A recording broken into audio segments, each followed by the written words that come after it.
Here's your wrestling news for February 26, 2021.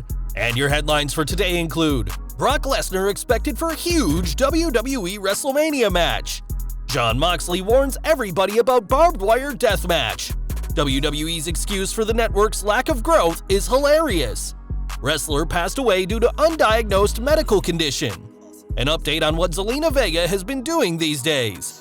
WWE wrestler openly expressed how upset he is with WWE right now.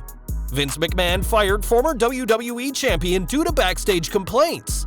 Paul Wight finally accepted the reason why he left WWE. AEW star is not interested to have a match against Paul Wight. The Miz opens up about his father, and more. We're starting today with Brock Lesnar, who left WWE after WrestleMania 36 last year, a fact fans only realized once his merchandise disappeared from WWEshop.com. One person who wants to face the Beast is Bobby Lashley, who is set to get a title opportunity at WWE Champion The Miz on this week's Raw, and that could set the stage for Lesnar's return. On After the Bell, Corey Graves and Vic Joseph discussed the idea of Lashley becoming champion this Monday and questioned who the Almighty would face at WrestleMania if he wins the title on Raw. Vic Joseph said, "I think there's an obvious answer that's floating there, but I'm not going to give that obvious answer." This brought Corey Graves to answer, I am Brock Lesnar.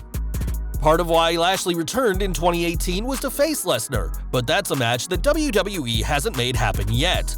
Graves also said Brock Lesnar, just as Paul Heyman does, the man who has served as Lesnar's advocate for years. And with this year's WrestleMania being a two-night event on April 10th and 11th, bringing in Brock Lesnar seems like a great idea to generate buzz.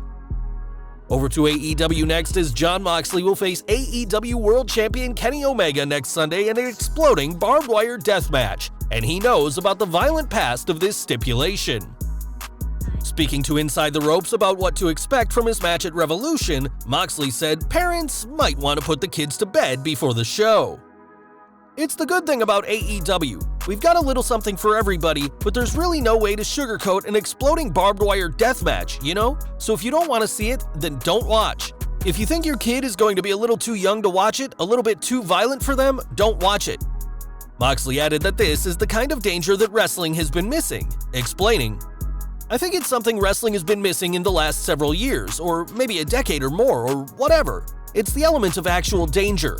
An element of, that feeling of when it's main event time, when the bell rings and the ring announcer walks down the aisle, this is the moment where all the marbles are on the line and there's not an element of danger. That element of the Mike Tyson fight or, we're really risking our lives. These gentlemen are doing something extraordinary here and really putting their body on the line." Tony Khan has said that this is a gimmick match he's wanted to do for a while, and though there's been death matches in the past, we'll have to see how AEW handles the violent stipulation.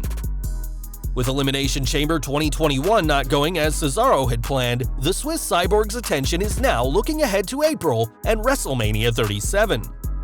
Speaking on After the Bell, Cesaro spoke about who he'd like to face at the two-night event, saying, "Me and Seth Rollins started doing something on SmackDown, so maybe there's something there. I always have, in my back pocket, the best of 7 between me and Sheamus that hasn't been decided. That's still one that'll be out there.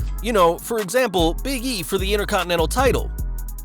When Cesaro brought up facing WWE Champion The Miz at WrestleMania, he said the A-lister will be occupied with Bobby Lashley in what may have been an accidental spoiler of the WWE title picture at WrestleMania. Cesaro has proven he's capable of having a good match with anyone, and we're sure that he'd do well with any of his picks if he makes it onto the WrestleMania 37 card. The WWE Network launched in 2014, and although WWE has touted for years how their product has reached into over 50 million homes in the US alone, the streaming service has failed to attract even 2 million paid subscribers. Now, the WWE Network has been sold off to Peacock, with Fastlane being the first event on the NBC Universal service. But if you ask WWE, their shortcomings with the network weren't shortcomings at all. When WWE's chief financial officer Christina Salin was asked by the Wall Street Journal about the network's lack of growth over recent years, she said, "I would argue against the idea that the WWE Network struggled to grow. From our perspective, we didn't actively and aggressively go after subscribers in the way that a large mass audience streaming platform would." In essence, WWE's reasoning why the network didn't grow is that they weren't trying to make it grow, an idea that defies all business sense. Rather than address the actual problems, Zelina is trying to write her own reality with this quote, so when the teacher asks why you didn't do your homework, tell them that it's okay it wasn't done because you weren't trying to do it anyway. We've got some sad news to report next as Josephus, also known as the question mark in NWA, has died. Real name Joseph Hudson, his death was confirmed by NWA President Billy Corgan, who specified that Josephus passed away suddenly from an as-yet undiagnosed medical condition. A former NWA Southern Heavyweight Champion, Josephus was in the NWA for over a decade, and we're sending our deepest condolences to his friends and family at this time.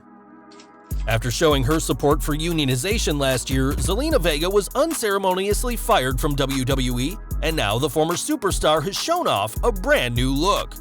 Adding red to her hair, we very much doubt this is something she'd have been allowed to do whilst in WWE, especially after WWE clamped down on what superstars can do on social media. Sports Illustrated reported in November that Vega was fired for breaching her contract by having ongoing third-party deals, though the fact that she was fired 10 minutes after tweeting support for unions was very interesting. Vega got fans talking recently with a cryptic message that some fans speculated meant she was coming to AEW, and though the former superstar is yet to appear on Dynamite, she'll be rocking a very different look if she ever comes to Daily's Place. Last year, Buddy Murphy had plenty of screen time thanks to the storyline between Seth Rollins and Rey Mysterio, but since then, the Australian's luck has gone south. It's been nearly 3 months since his last match on the December 4th SmackDown, where he lost to King Corbin, and his kayfabe romance with Aalyah Mysterio has been completely dropped. Now, Murphy isn't hiding his frustrations with the company, as he recently called out Raw's Elimination Chamber match, which featured only former WWE champions instead of younger stars. More recently, Murphy spoke about his time on 205 Live in 2018 and how it sparked his passion for wrestling again after he lost it, and questioned what's going to be his 205 in 2021. Sounds like Murphy has lost his passion for the industry again, and after 3 months of showing up to TV and simply not being booked, we can't blame him. On Twitter, Murphy has changed his name to Best Kept Secret again, as the former Cruiserweight Champion is losing his cool with WWE. Now, 20 years ago this month, Miss Kitty, aka The Cat, was fired from the WWF, a decision that caused her then-husband Jerry Lawler to quit in protest. Though the King would be back that December, Cat never returned, and this week, Jim Ross revealed it was a furious Vince McMahon who called for her immediate termination. On his podcast, JR said the former women's champion was a sweetheart, but the writers found her difficult to work with. He explained, "They caught Vince on a day when he was not in a really great mood apparently. I got called in Vince's office. I want her gone. What? I want her gone today. That's where your job becomes very challenging." JR, who was the head of talent in 2001, also noted that he felt wrong releasing Cat for what the writers said, but knew it was pointless to argue with the chairman. He explained, "Look, there's no way I would have fired her, no matter what the writers said. Without talking to the writers and telling what did she do, that you believe merits her dismissal. Explain to me so that I know. I didn't do that because I had no room to do that. I asked, can I do some checking around? No, she's gone. Well, you know, you got a decision maker, Conrad. I would have done anything. I would have challenged Vince. Well, you're stupid if you do that. That's what he wanted." Sure enough, Cat was released despite having a knowledge for the business that few women in the WWF had at the time. And after growing into the business thanks to her relationship with the King, she questioned WWF's booking for her. Not all producers appreciate a talent who asks too many questions, and the crew backstage lost their cool with her, and whilst plenty of ex-WWF stars have returned to the company years later, the Cat isn't one of them. Back to the present, and after investing in GameStop, NXT's Cameron Grimes has become this generation's version of the $1 Million Man. On this week's NXT, Grimes even used one of Ted DiBiase's classic heel antics featuring a basketball and some developmental talents as his marks, and Grimes even name-dropped the $1 Million Man. One person who liked what he saw was Virgil, who shared a graphic of himself with Grimes, saying they'd be the hottest combo since Olive Garden's pasta and salad. Whilst Virgil, a former $1 Million champion in his own right, clearly wants to return, Grimes was quick to say no, and that Virgil can blame DiBiase himself. Virgil hasn't been seen in WWE since 2010 when he worked as the manservant of Ted DiBiase Jr., and whilst the former superstar wants to come back, he may be waiting quite a while. More AEW news as the first video game by the company will be released today. During the AEW 2-Point show, Kenny Omega announced that AEW Casino Double or Nothing will release today and will feature 13 casino games for users to play. AEW Casino Double or Nothing isn't the only game in the works, as Aubrey Edwards also showed off clips of AEW Elite GM, which is set to launch down the line. As far as the console game is concerned, no release date has been announced, though Omega and his guest Brandon Cutler revealed that sound for the game was being recorded at DDPY Studios. When it launches, this game will be AEW's first console game since its launch in 2019, and will be an alternative to the WWE 2K series. One man no stranger to being in games is Paul Wight, and ever since his shocking departure from WWE, there's been speculation of what exactly led him to leaving after 22 years.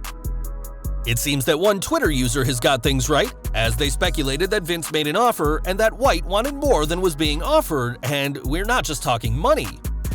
Adding that they believe Wight and WWE parted amicably, it seems this fan's prediction is spot on, as their theory was liked by Paul Wight himself.